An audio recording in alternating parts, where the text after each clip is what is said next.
आक्रमण की परंपरा शुरू नहीं की। हमने किसी पर कभी आक्रमण नहीं किया, भारत ने किसी पर आक्रमण नहीं किया।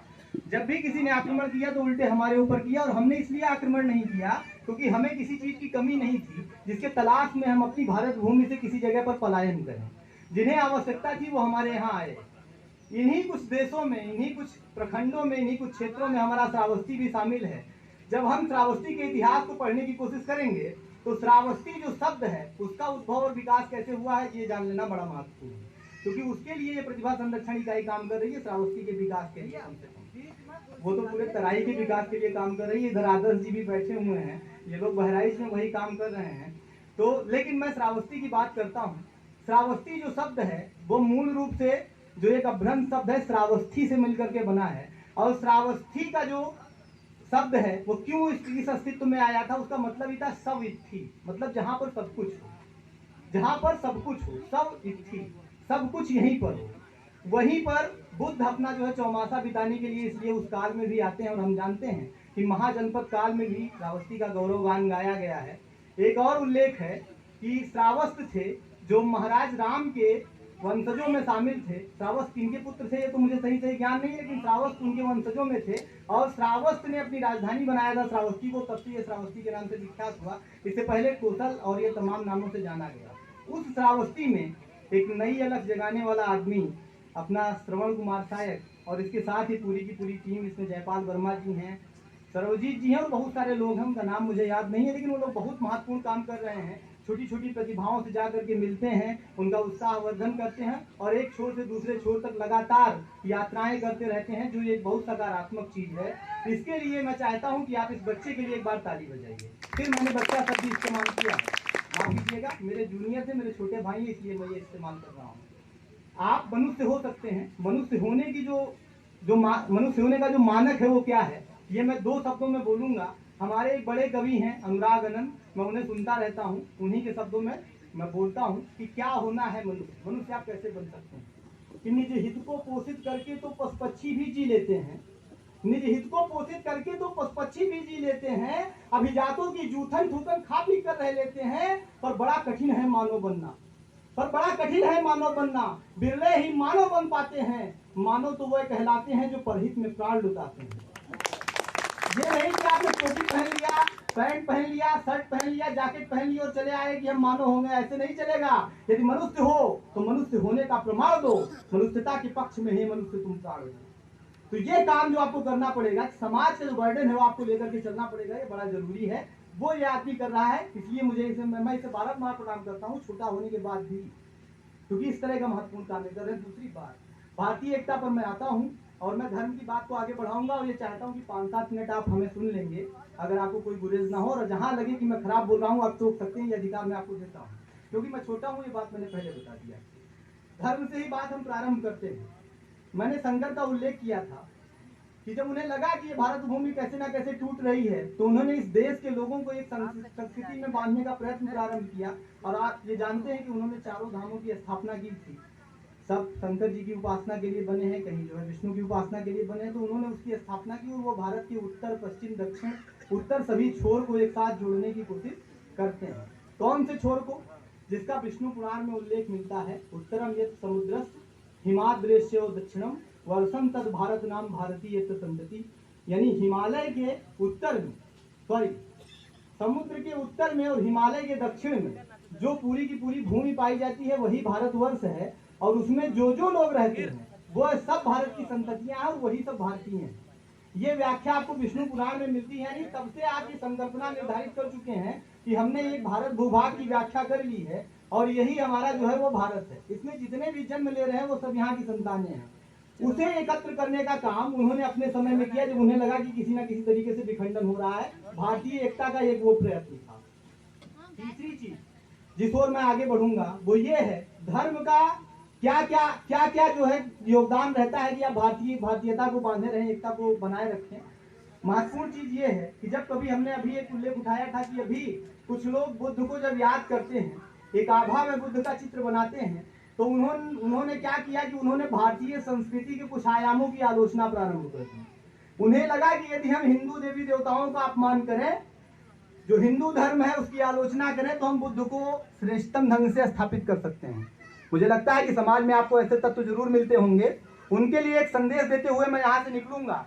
एलोरा की गुफाएं जो महाराष्ट्र के औरंगाबाद जिलों में बनी हुई हैं, अजंता एलोरा का नाम जो पढ़े लिखे लोग हैं उन्होंने जरूर सुना होगा। जब एलोरा की गुफाओं के अंदर आप घुसेंगे तो आपको राष्ट्रकूट वंश के जो राजा हैं वो वैष्णव धर्म और शैव धर्म के अनुयायी थे, लेकिन उन्होंने जहां विष्णु के चित्र बनाए, जहां शंकर के चित्र बनाए, तो उन्होंने साथ साथ जैनों के भी चित्र बनाए और महावीर बुद्ध भगवान के भी चित्र बनाए। ये दर्शाता है कि इस देश में धर्म भले ही अलग अलग रहे हों, लेकिन इस देश में संस्कृतियां कभी अलग नहीं हुई। हम ये कहते हैं हिंदू मुस्लिम सिख ईसाई आपस में सब भाई भाई। हमने कभी कहा कि बुद्ध और जैन भी भाई भाई? हमने उसे पृथक धर्म की संकल्पना दी ही नहीं है, हम उसको साथ मिला करके चल रहे हैं। और उन्हें हमने विष्णु का अवतार माना, हमने व्याख्यायित किया। जब आप पढ़ना शुरू करेंगे तो आप हमारी संस्कृति को तोड़ने का कुत्सित प्रयत्न न करें। हम धार्मिक रूप से एक दूसरे से जुड़े हुए हैं। और ये बात यहाँ पर जितने भी लोग आज जब जो आयोजन हम कर रहे हैं वो भी यहाँ पर महादेव मंदिर पर स्थापित किया गया है, यहाँ पर हो रहा है। ये धर्म को हमेशा मूल में रहकर ही राष्ट्रीय एकता स्थापित की जा सकती है। और जिन्हें ये बात ध्यान ना आए वो जा सकते हैं भारतीय राजनीतिक तत्वों के इतिहास में।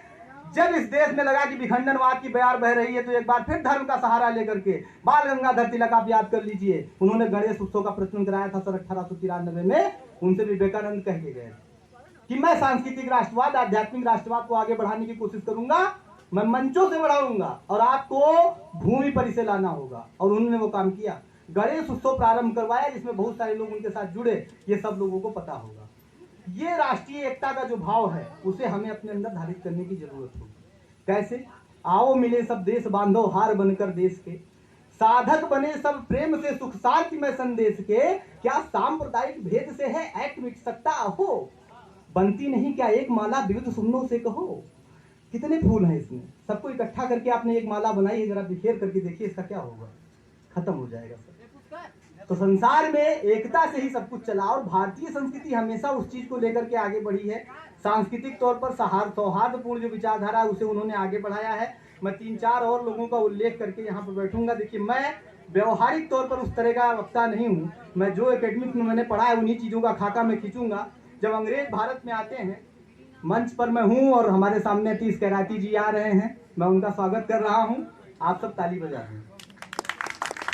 ये प्रतिभा समीक्षण इकाई के सदस्य भी और बड़े बेहतरीन वक्ता हैं।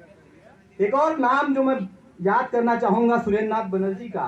जब अंग्रेज ये कह रहे थे कि it is a white man burden, हम ये कह रहे थे कि it is a white man burden, हम सफेद लोग हैं और हमारे ऊपर एक बर्डन है, एक बोझ लाद दिया गया है संसार के द्वारा कि जो असभ्य लोग हैं उन्हें जाकर के सभ्य बनाओ। मैंने अभी वास्को डी गामा का उल्लेख किया था कि वो उस भारत को खोजने आया था जो कहीं गुम हो गया था। उनके कहने के अनुसार भारत कभी गुम नहीं हुआ था, वास्को डी गामा गुम हो गया था। तो उसे हमारे यहाँ के एक छोटे से व्यापारी जिसका नाम था काना भाई, जो गुजरात का रहने वाला था, उसने वास्को डी गामा को समंदर से खोज लिया था, फिर लेकर के आया था कि चलो हम तुमको भारत दिखाते हैं कि कैसा होता है।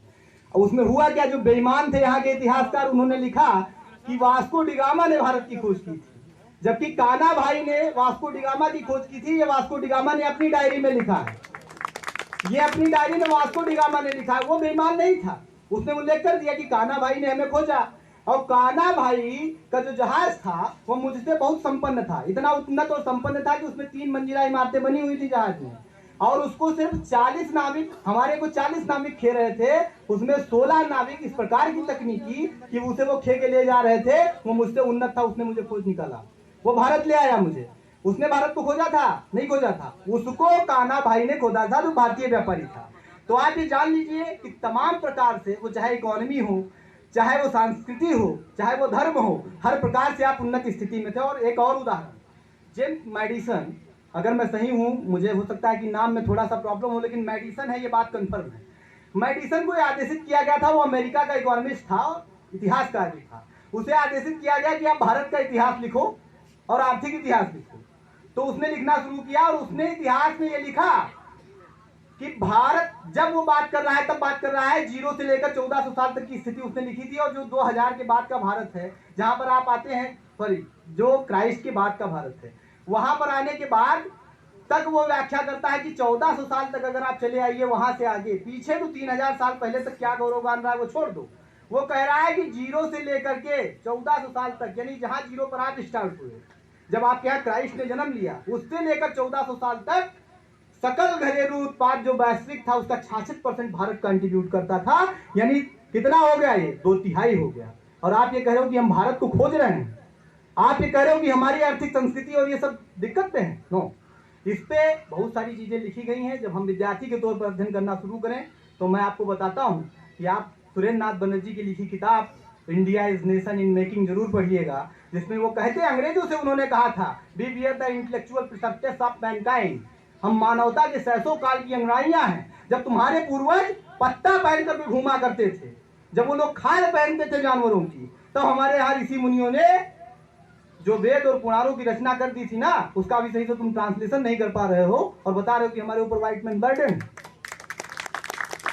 तो ये जो अवधारणा है उसे हम सब लोगों को विकसित करने की जरूरत है। हमारे जो समाज में ऐसे लोग हैं जो आपके धर्मों पर जिस तरह का कटाक्ष कर रहे हैं, जो नई नई संस्कृतियों को स्थापित करने की कोशिश कर रहे हैं, उनके विरुद्ध एक बौद्धिक तौर पर लड़ने का नहीं, बौद्धिक तौर पर स्वयं को स्थापित करके ये बताने का प्रयत्न करिए कि जो भारतीय संस्कृति है वो वास्तव में आदिगुरु की संस्कृति है और उसमें ये तत्व विराजमान रहे हैं। ये सच है। अभी जब दिवाकर जी बोल रहे थे तो उन्होंने ये बताया कि हमारे देश में कुछ रहा हो, लेकिन एक समय पर आकर के हम विखंडनवादी राजनीति के आगोश में आ गए थे। ये बात सच है। 1857 का जो विद्रोह भारत में होता है उसमें एक समान शोषण की जो संस्कृति अंग्रेजों ने हमारे ऊपर ला दी, उसके बाद हम एक होते चले गए कि आपको सेम आदमी मार रहा है, वही झापड़ हमको भी मार रहा है, वही झापड़ दूसरे आदमी को भी मार रहा है, तीसरे को भी मार रहा है, तीनों इकट्ठा हुए गए, झापड़ कौन मार रहा है, यही आदमी मार रहा है झापड़।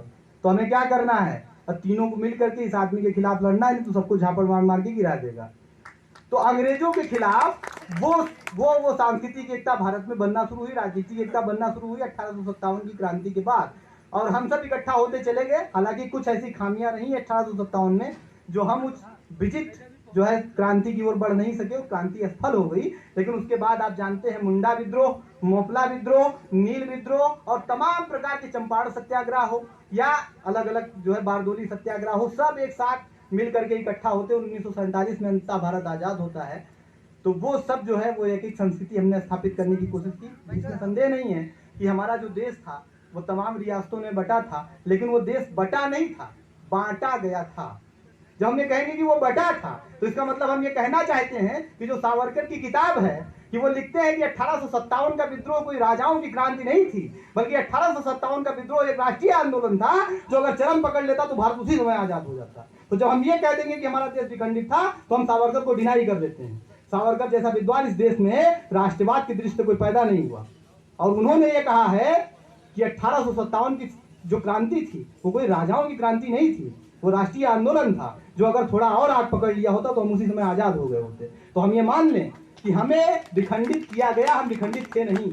तो अब भी विखंडित करने की कोशिशें जारी हैं। और आपका जो उद्देश्य है, ये जब कभी बात की जाती है ना, कौन सा हॉस्पिटल है मिशन, माने उनका मिशन है। उनका मिशन क्या है ये आप जानते हैं? कौन सा हॉस्पिटल है? मिशन हॉस्पिटल है। मिशन भैया कौन सा हॉस्पिटल होता है? मिशन माने होता क्या है? लक्ष्य। कौन सा लक्ष्य? भारत को तोड़ने का लक्ष्य। और वो कम से कम आप तक पहुंच न जाए, वो आपके दामन को छू न ले। ये आपकी ड्यूटी है, आपका कर्तव्य है कि कम से कम उस मिशन से उनको दूर भगाइए और अपना एक मिशन तैयार कीजिए कि हमें भारतीय राष्ट्रीय को यहाँ से लेकर के विश्व में पहुंचाएंगे। जय भारत।